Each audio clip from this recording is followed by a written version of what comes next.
Today we're doing a meditative practice. We're going to do a mantra style meditation, transitioning from external vocalizing of the mantra to internal vocalizing of the mantra, where you don't open your mouth and speak externally, but you allow the voice in your head, the internal monologue, to repeat the mantra over and over. And then towards the end, we're going to tail off into stillness. We're going to slow the mantra right down towards the end and tail off into stillness, which is where we will be practicing waiting. Okay, now it's important that you understand the idea of waiting. It's a here and a now kind of concept. People have the idea of here and now as some sort of spiritual perspective in their daily lives, like rather than thinking about the past or trying to organize the future, we're just going to live here and now and live in the present, right? That's one use for the here and now, and it's a beginning. It's a useful step. It brings you into a familiarity with the concept. When you meditate, however, you're taking that same principle or that same idea of being here and now into your meditation, where firstly, the internal monologue, which could be thinking or talking to you about all sorts of stuff, and recognize there the distinction that I just made, where it can be talking to you, right? You are the awareness. It is the monologue. It is not you. It is very convincing in its endeavors to allow you to think that it is you, but it is not you. So when you transition from the here and the now externally to the here and the now internally,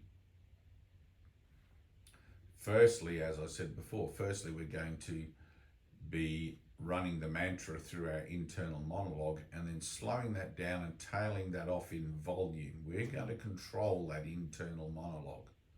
We're going to take charge of it, okay? And we're going to tell it what to do. Generally, if you're like I used to be some years ago, you'll wonder where those thoughts come from and why they're so vicious and horrible, the ones that bounce around in that internal monologue, and you'll probably drive yourself to drink and drugs and anything to try and dull it all down. But that's only like that because you haven't trained it and you haven't taken charge of it. So what we're doing is giving ourselves an instruction. All right, I need to take charge of that internal voice, which is literally, if you see it correctly, that internal monologue is the narrator for the script that you have given yourself, or the journey that you've given yourself in the physical realm. Okay, it tells you things to say, you examine it and say it accordingly out there, and then you wonder why you get in trouble. Basically because that internal monologue doesn't know the meaning of life, and it has no clue about its own best interest in any given situation. It basically makes it up as it goes along, according to the directive given to it to keep you preoccupied and keep you enrolled in the school of learning without actually learning anything, which then gives it a sense of preservation. And that's all done deliberately, right? That role given to that internal voice, to the internal guide for the world, for the false identity, is attributed deliberately in order to maintain the belief of separation from source, separation from God. So, which is good in the beginning. It's like that's what we come here for. We come here to experience death. We come here to experience the power of our own mind with regards to decision making. And as far as that goes, there is only the possibility to make one real decision, but it appears to be two. There's two, as if there's two potential decisions you can make. one to decide selfishly and the other to decide selflessly, either to serve the false self or to serve the greater good. And I won't get too much into that just yet. But so as you tell yourself what you're doing, right, as you instruct your mind to participate in the mantra and to lower the volume of the mantra and to slow the mantra down, you're giving yourself internal direction. You're giving yourself internal instruction, and you're basically forcing yourself to hold yourself accountable to your own choices, to your own decision to do that. Okay, so our mantra is going to be, God is but love, and therefore so am I. Okay, if you've got a favorite one, or a Hindu one, or a Buddhist one, or a Tibetan Buddhist one, or whatever, that's fine, but we're not going to use that in this meditation because familiarity breeds contempt, and I want you guys to focus on something that's probably and hopefully possibly new, and will give you less of that sort of air of I know what this is, I can do this, I've done this before, all that sort of thing. Okay, so this moment is brand new, right here, right now. Nothing has ever happened before. You've never learned a mantra before, actually, despite the fact that your memory banks will tell you that, oh yes, I've done mantra meditation before. Well, I'm here to tell you, no, you haven't, neither have I. even though that's going to sound pretty crazy, but that's how it actually is.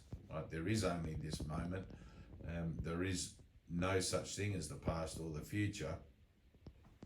And the trick of the mind exists to try and verify the past and the future solely on the predication of memory and anticipation. Right, so we're going to do away with both of those things. We don't need memory, and we're not here to anticipate something. We're making a declaration. We're making a statement within our own conscious department of our mind, the lower department of our mind, about what we want to do, and how we're going to do it. Okay, so the meditation is going to be verbally, and I'll just verbalize it outwardly, fairly slowly, no rush. Like, there shouldn't be ever any sense of rush. If you're waiting for the kids to come home from school, then maybe watch this video or listen to this video another time when you know that you've got more time to commit to it, and you probably want about at least half an hour. Most of my videos tend to trail out at about half an hour. However, if you wanted to pursue this meditation for longer than that, I highly advise it. And if you feel good about it, then do it. You know, an hour at the least, Jesus says in towards the end lessons. So the mantra is this: God is but love, and therefore so am I. God is but love, and therefore so am I. God is but love, and therefore so am I. God is but love, and therefore so am I. And notice that I'm putting different accents on each repetition. Okay, that's so that it doesn't become a kind of a droning lullaby and you fall asleep. There is actually conscious engagement, conscious connection with the way you're expressing the mantra. Okay, you don't really want to say it over and over like a drone. It's not that. Okay, we are not doing that. If you've had experiences of that droning style mantra before, forget it. That's not what this is. We're consciously connecting with the words that we're saying, and we're choosing to say them with different tones, different emphasis. Okay, so, and that'll continue throughout, externally and internally, until you get to the point where it trails off into silence. Right, so what you'll do is, for me, generally I'll spend a few minutes, and you'll feel this. Okay, so you'll feel it.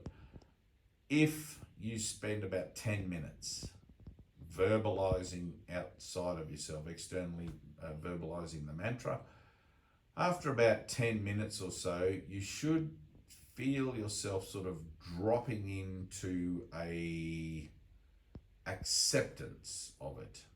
There will be less temptation to want to wonder about what's going on outside, and you'll find yourself giving more commitment to the mantra as your mind starts to catch on that that's what you want it to be about. Okay? It's like training a puppy. Training a puppy, eventually you teach it to sit, sit, sit, sit, sit again and again and again with an explicit tone on the sit, and thing. And eventually the puppy picks up on what that's about and it starts to do it. Okay, so, and you should feel that with your meditation. If it doesn't happen, don't worry. Maybe you can practice for a bit longer, 20 minutes or 30 minutes externalizing, and then shift into the internal mode, right? Or perhaps it might happen when you internalize it, when you start to internalize it. But don't be concerned about it, all right?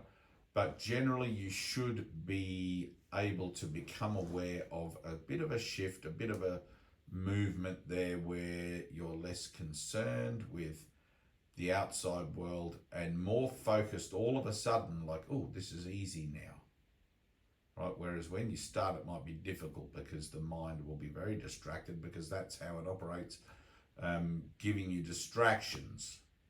Right? It's like people that watch a lot of social media and they scroll and they scroll and they scroll and they feel rewarded from that scrolling. Right? The mind feels, oh, this is what you want. This is how you want to scroll. You're looking for those instant dopamine hits of finding little videos that make you laugh or giggle or whatever, and you hit the like button. And that's a reward, that little dopamine hit, okay? Now we're not doing that anymore. We're going to get our hit from the satisfaction of knowing that we are mastering something where the external world ceases to offer us a value about it. And our internal world is going to become more attractive to us because of that.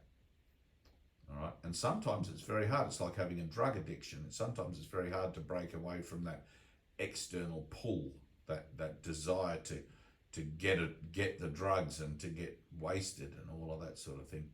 It's the same. It's just an action of mind, right? Everything seen rightly is an action of mind. So God is but love, and therefore so am I. Okay? You've been repeating it to yourself, let's say 15 minutes, and now you sort of feel good about going inside, and you start to allow with your eyes closed, and you might find that sort of darkness behind the eyelids and that conscious sort of place where all of a sudden you close your mouth, you go within, and you hear your own thoughts saying it again and again and again. You'll probably start to become more vividly aware of other thoughts that are trying to interfere and distract you. If the phone rings, ignore it. Okay, this is important. You've got to consider what you're doing with a sense of being sacred. Okay, if the phone rings, ignore it. If the kids come home from school, ignore them. They'll be fine. They'll go and get themselves some milk and cookies, whatever. Okay, stay whatever. You have to have discipline and determination for this. Okay, stay the course. And then you're going to repeat that mantra again in your own internal monologue. God is but love, and therefore so am I. God is but love, and therefore so am I. God is but love, and therefore so am I. Again and again and again. And you will notice that your mind wanders off to other things. Okay? But in the moment you realize it's wandered off, just bring it back. Just keep doing the mantra again and again. If you find it helpful to start externalizing verbally again because you think the internal shift is a bit tricky, that's fine. That's fine. Do what you feel you need to do, all right? You're learning to feel your own sort of sense of things with this. Okay, so after, let's say we're doing 15 minutes externally and 15 minutes internally, bringing our meditation with the monologue and the verbal expression to about half an hour. Less if you don't want to do the half an hour. And then we're going to slip off into silence. Okay, so, and that's a conscious choice to do that.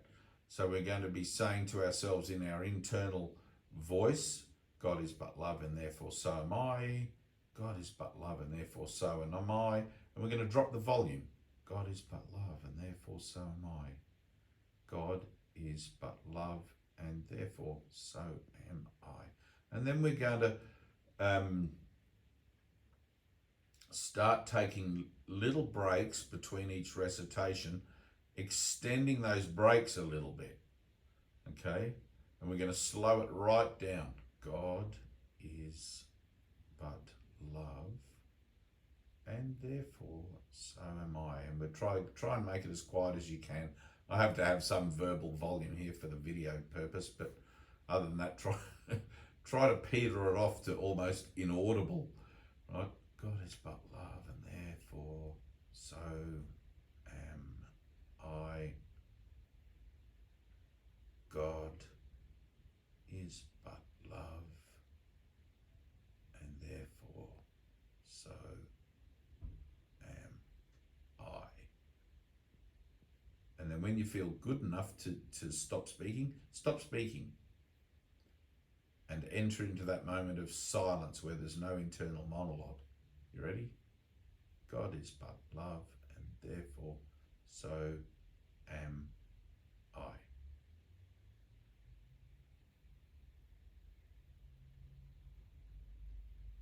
And as an internal action of mind, you want to hold that as long as you can.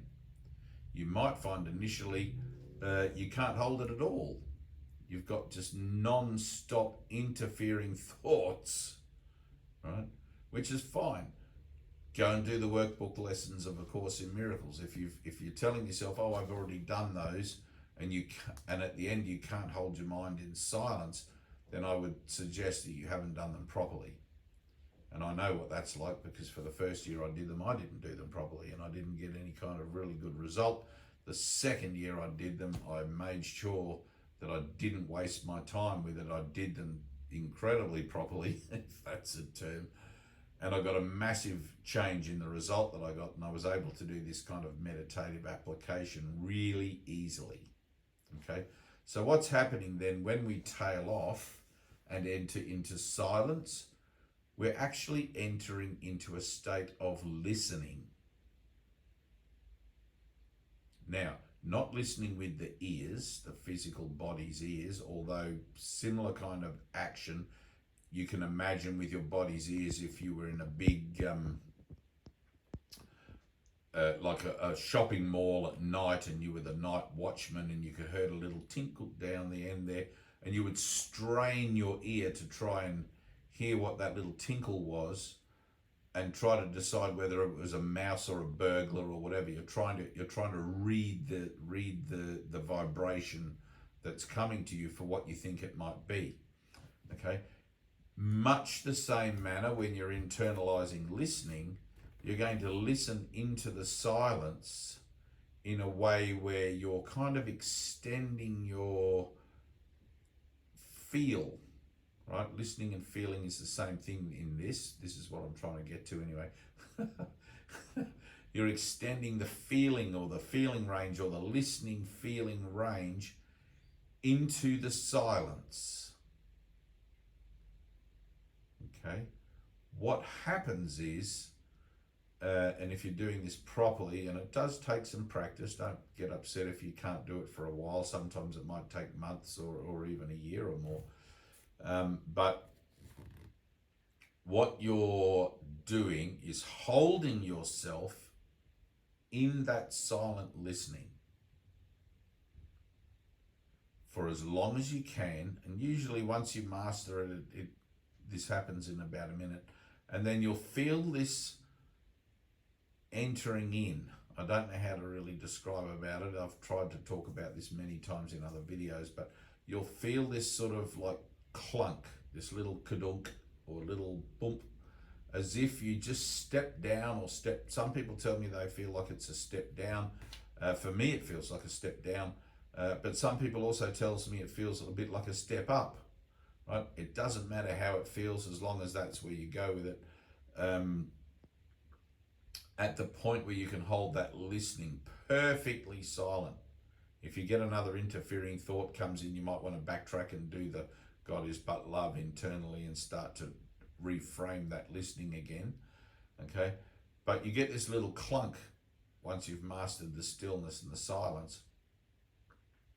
It's so subtle, right? And then beyond that, there is a kind of a feeling of being drawn in. This is what I really don't know how to talk about. There's a feeling of being drawn in, as if you're being like a tractor beam, or as if you're being pulled in consciousness. And it's very quick, like very, very quick, like whoosh. And then before you know it, there's an explosion of light. And it'll appear perhaps as a peripheral ring around your consciousness of golden light or white light, some people tell me, or a horizon flash, like as if there's suddenly an event horizon happening. You might hear voices, you might hear all sorts of things. There's all sorts of stuff goes on. What's going on there is that you're actually, if you like, peeping through the keyhole into another level of mind, in another level of consciousness. And it's not that there's a keyhole so much, but if you were to imagine a woolen sweater that your nana had knitted for you, and you hold it up and you think, this is lovely, I like this sweater, and then you're holding it up at a window, right, so you can see the light through the weave. If you bring the weave close enough to your eyeball, you can actually see through the weave into what's beyond, right? The limit of your consciousness is kind of like that, but also nothing like that. But mentally it's like that. You become this kind of, if you want to call it a sixth sense, you can, a sixth sense of things. You feel there's a limit, you feel there's an edge to your consciousness, and you can feel it approaching. It's that drawing in, it's that being pulled, it's that tractor beam. You feel it coming, you feel it happening, and it's very, very quick. So, and for me, the feeling tends to pervade or to transmit through the body as well. I know it's all happening in mind and only mind, but the body being a construct of the mind given to the new purpose to serve the mind, also begins to experience the phenomena of the shifting nature of allegiance, if you want to call it that, from ego to the Holy Spirit in the mind, and it experiences parts of that shift as that pull, as that sort of being drawn into that whoosh and then light. And I know that's a big mouthful. I've just been talking for 22, 23 minutes about all that. And you might want to listen to this again and practice and practice and practice. Now, every time you have a moment of a flash of light, it's accumulative. You have one moment of it in your mind, like we had, can't remember, Barry, I think in our Zoom, I think it was Barry, who during one of our light meditations, he wrote to me after and he said, I was listening to the music and then bang, the light sort of happened in his mind. And that's terrific. It can happen that way. It can happen all sorts of ways, right? The whole idea of my purpose is light brings you into a frequency where there's no reason why you can't have a light experience, basically washing the dishes or riding a bicycle. But for some of us, and for me especially as well, pardon me, I find that when I consciously practice entering into that stillness, be still and know that I am God, that the light experiences that I have, the accumulative flashes or glimpses, whatever you want to call them, are much more profound. In fact, so profound that my body will often convulse out of a chair, or I like to practice this in bed, actually, before I go to sleep. And Jesus says in the Course, don't lay down because you'll probably fall asleep. And I used to fall asleep, but I do like to lay down, and I put my face firmly downward onto the mattress with no pillow, to the point where I almost can't breathe. But I find, and you can try, you'll be guided, and you can try different things for yourselves, but I find very much that I have a great, more success. Pardon me, doing it that way. Not always that way, but majority of the time that way. And I don't do it as a religious practice. I don't practice meditation as a daily observance. I do it when I feel like I need to do it or I want to do it. Sometimes, and I don't really meditate, I should say, as in a traditional meditative sense anymore, looking for the truth or anything. All I do nowadays, having experienced the truth directly, is meditate from the point of view of listening and receiving whatever light communication comes through, those glimpses, those flashes of light. And they're always accompanied by a sense of wonder and joy and happiness and everything else like that. Shock perhaps at first if you haven't had one, and there might be a moment of, what the hell was that? Somebody shining a torch in the back of my brain. That's literally what it's like. Literally physical light or spiritual light, which we translate it as a thing that happens here, but it's not actually happening here. It's happening in eternity.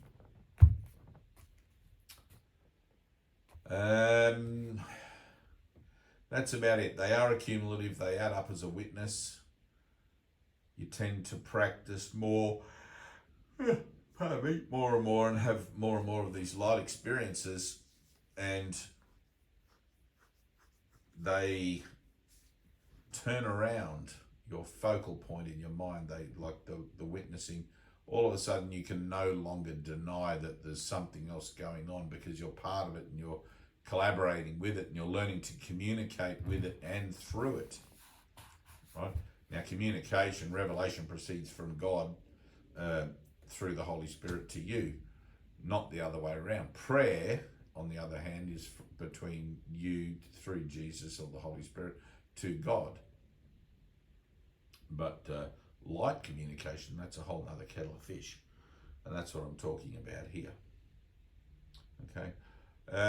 You will find, if you are doing this standing up with music playing, whatever, you can, it's easy to enter into it. Once you ditch the externalizing of that vocal component and go within, and once you learn to keep your mind still,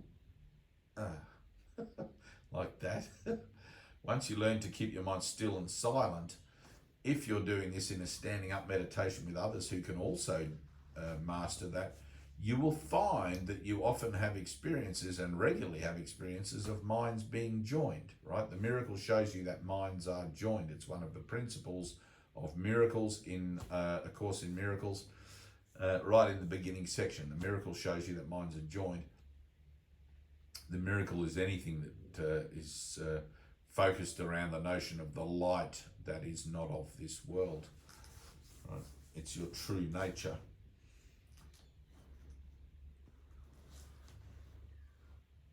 So don't be surprised if you're in each other's heads. It's not really each other. It's showing you that there is only one head or one mind. So, anyway, that's about it. I think I've covered that fairly thoroughly. It feels good anyway. Just with regard to that listening, it's like there's a leaning in. This is a bit that I can't really talk about. You sort of feel a leaning in. Oh, and if you do enter into the stillness to some degree, where you feel as if you're that sucking you out is a threat, right? If that feels like you're losing control, or you're losing your mind, or you're going to become obliviated, or whatever, as if you're going to disappear and never come back, that is how it feels initially, right? You do have those moments. Once you stop equating that experience with fear, however, and start to equate it with what it is that you actually want, what it is that is your truth, you'll find it much more enjoyable going in there. Pardon me. You'll still have the same sort of skepticism, I guess, the first time or the first couple of times, or the same sort of doubt and fear. But you'll be able to at least remind yourself not to be fearful about it and just to let it happen. Okay, some people have that experience of entering into the void, or entering into that moment of shift there, showing up for them as incredibly threatening, incredibly terrifying. And I understand that. The first time ever that I experienced anything like that, it was terrifying. It was horrible. But there's a maturity and an acceptance that comes with that maturity that is born of probably an over excessive dose of mind training. You're constantly telling yourself what you're about and what you want, and like when Jesus says a universal experience is not only possible but necessary. Well, this is the possible part. The necessary, well, that's up to you. I mean, if you don't perceive it as being particularly necessary, you're not really aligned yet with how Jesus sees it, which means that you probably need more study and more understanding of the situation that you're actually in, right? Which means you're probably still valuing things of the world. You're still valuing a deck chair on the Titanic up the front rather than down the back, which makes no difference. The whole thing's going down, right? Just get your ass to the lifeboats. Accept atonement for yourself here and now. So, anyway, that's it. Thanks for listening, and I hope that's helpful. If not, doesn't matter, right? If it's not helpful, if you find you can't do it, don't worry. Something else will be your way, and it'll fit, and you'll find it, and it'll be perfect. All you got to do is ask. Show me, Lord, this doesn't work. Show me something else, right? Honest, heartfelt prayer with integrity and sincerity. Ask, how do I approach you, Father? How do I be still and know that I am God? It's easy to say it. All right, peace.